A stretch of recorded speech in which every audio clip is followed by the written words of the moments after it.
Guys, welcome to my channel.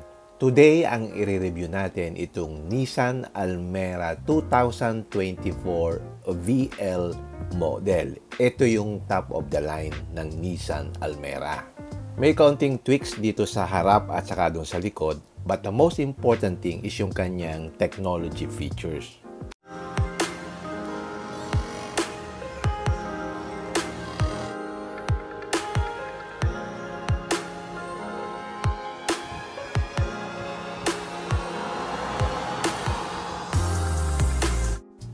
As usual, meron siyang V-motion grille but this time it's different.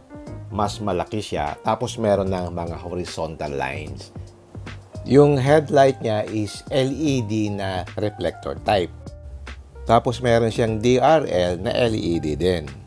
And then the fog lamps are also LEDs. Yung styling ng Almera is naiiba kasi mahaba yung kanyang wheelbase. So mas malaki yung legroom sa loob at saka yung space.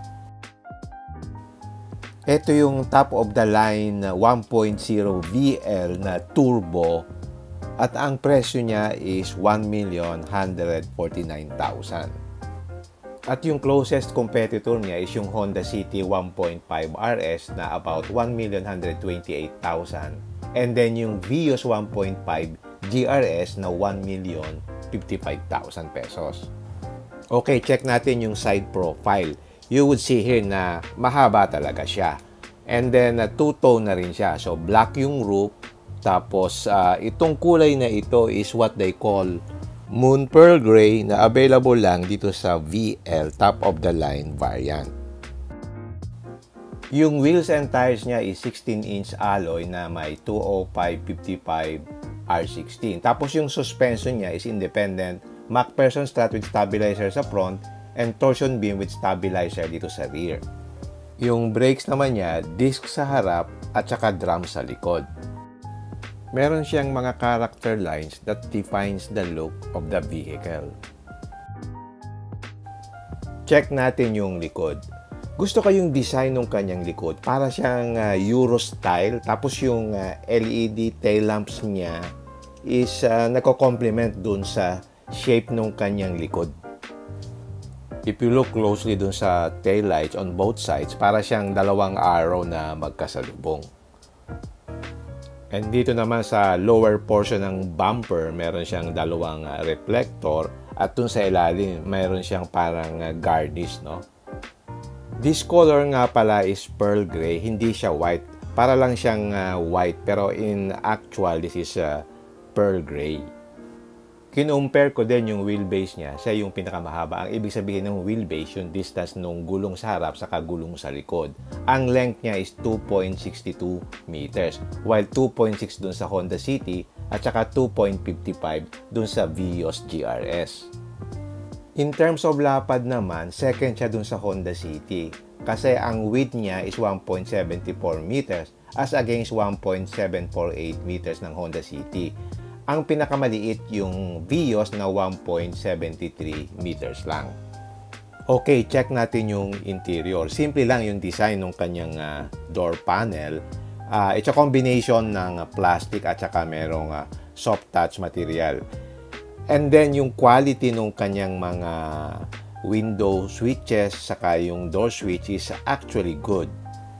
Yung vibe ng interior niya is quality at saka roomy. You can see from the leather wrap steering wheel to the leather seats. So, very straightforward ang pagkakadesign niya. Yung adjustment ng kanyang seats ay manual. Dito sa driver side is manual slide siya, nare-recline, and then na-adjust mo rin yung height. Yung steering wheel niya is rack and pinion with electric power steering. Tilt and telescopic din siya, pero wala siyang paddle shifter. Dito sa right side, nandyan yung cruise control, saka yung hands-free phone. And then, dito naman sa left side, nandito yung audio control. At saka yung control ng information display. At dito naman sa lower portion, nandito yung latch ng fuel tank at saka dun sa hood opening. Yung head unit niya is 8 inches with advanced touchscreen display audio. Meron din siyang Apple CarPlay, Android Auto, saka yung Bluetooth and hands-free call. And connected siya sa 6 speakers. And in glass type antenna. Meron din siyang wireless charging, USB port, at saka 12-volt socket dito sa harap. Simple lang yung kanyang center console. Ang napansin ko lang yung engine push start stop button nandito sa baba. Normally, nandun yan sa may dashboard, di ba? Ang gusto ko dito is manual pa yung kanyang handbrake. And dito sa ilalim ng kanyang armrest, merong maliit na compartment where you can put mga little things.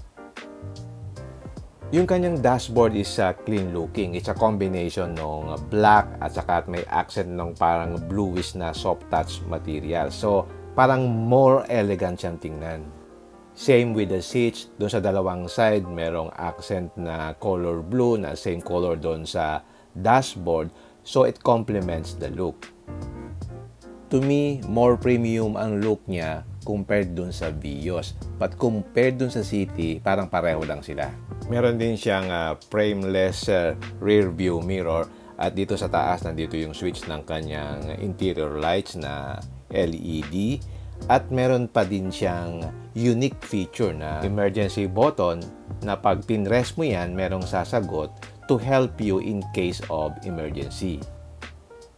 And then meron din siyang tweeter on both sides na nakalagay dun sa A pillar na kasama dun sa 6-speaker system. And meron din siyang vanity mirror dito sa driver side tsaka sa passenger side. And there's a big globe compartment compared mo with the other sedans in the market.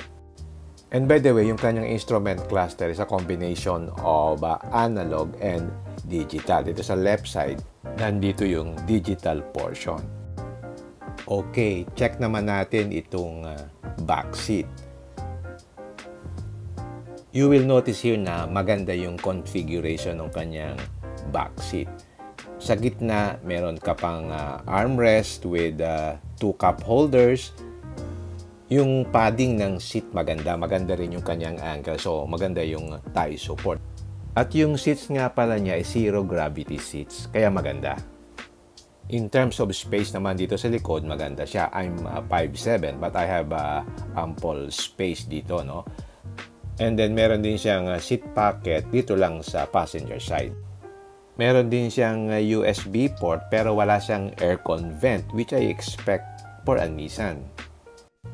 At ang isang maganda dito, meron siyang 60-40 split dito sa likod. So, pwede kang maglagay ng mahabang items hanggang dun sa loob ng trunk. Which is quite big. Yung trunk space niya is malaki. Kasi nga yung design niya mahaba siya.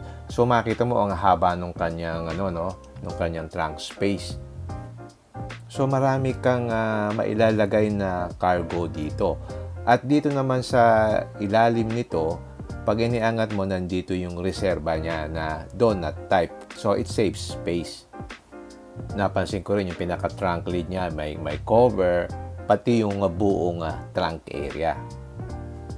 Now, let's check the engine. Yung engine niya is 3-cylinder mated to a CVT transmission. Pagkatapos, ang horsepower rating niya is 100 PS or about 99 horsepower. Sa tingin ko, design naman ito to carry the body weight kasi turbocharged siya. Although it's only 99 horsepower, pag kinumpare mo dun sa let's say Honda City at saka yung Vios, more than 100 horsepower yung mga yon. But in terms of torque, mas malakas siya kasi 152 Newton meters as against the 140 Newton meters ng Vios at saka 145 Newton meters ng Honda City. Ang con lang dito sa iba siguro dahil 3-cylinder siya, hindi siya ganung kasmooth. Pero I don't think it's a deal breaker. Kasi uso na ngayon yung maliliit na engine na 3-cylinder tapos nilalagyan ng turbocharger. So in terms of fuel efficiency, may laban ito. Now let's summarize and I would like to share with you my thoughts about this car. This car is actually very solid with a lot of tech features which I'll discuss later. But then the question is, bakit kokonti yung nakikita ko sa daan? Parang kokonti ang bumibili sa kanya. I'd like to know your opinion. Bakit ganon? Hindi siya masyadong bumibenta. Please comment down below. Gusto kong malaman ang opinion nyo. Kasi if you take a look closely at this car, ang solid na mga features niya. Number 1, yung kanyang Nissan Connect features. Just imagine, meron siyang remote start na pwede mong paandarin yung makina at aircon para pagpasok mo, malamig na siya. Using your smartphone, you can control yung remotely yung horn saka yung kanyang lights. You can also set restrictions dun sa zone, dun sa car speeding, saka yung curfew alert. So kung dala halimbawa ng anak mo o ng asawa mo, pwede ka mag-set ng curfew time. Meron din siyang function na parang GPS na you can pinpoint the location of your car remotely. At meron ka pang vehicle health report at saka yung theft alert. Meron ka pang emergency button and you can get alerts on vehicle maintenance schedules and you can easily track yung mileage in the journey history. Not only that, meron na siyang 360-degree camera. Plus, meron pa siyang blind spot monitoring, rear cross traffic alert, lane departure warning, meron din siyang high beam assist, saka yung forward emergency braking, aside from the usual hill start assist. Plus, meron na rin siyang tire pressure monitoring system. And of course, maganda yung aircon niya. Malamig talaga. Diyan famous ang Nissan. Compared mo sa Vios, mas mahal lang siya ng 94,000. Pero yung features niya, angat na angat. Pero yung brand equity ng Toyota is talagang angat. Kaya yung Vios is very popular. Kahit na kulang siya sa features, binibili pa rin ng tao. Ang binabayaran yung reliability. And for me, ang pinakamatinik niyang kalaban, yung Honda City. In terms of looks, hindi siya magpapahuli at yung build quality ni Honda is top-notch. But if you will evaluate seriously yung mga features nito, I think it's a value for money. I will seriously consider this if I'm buying a subcompact sedan. Kasi maganda naman yung build quality, solid yung aircon, tapos ang dami ng features. So, kulang lang talaga ito siguro sa marketing o merong counting image problem yung Nissan. Alright, if you like this video, don't forget to like, share, and subscribe. Until next time, see you again in my next vlog. Bye!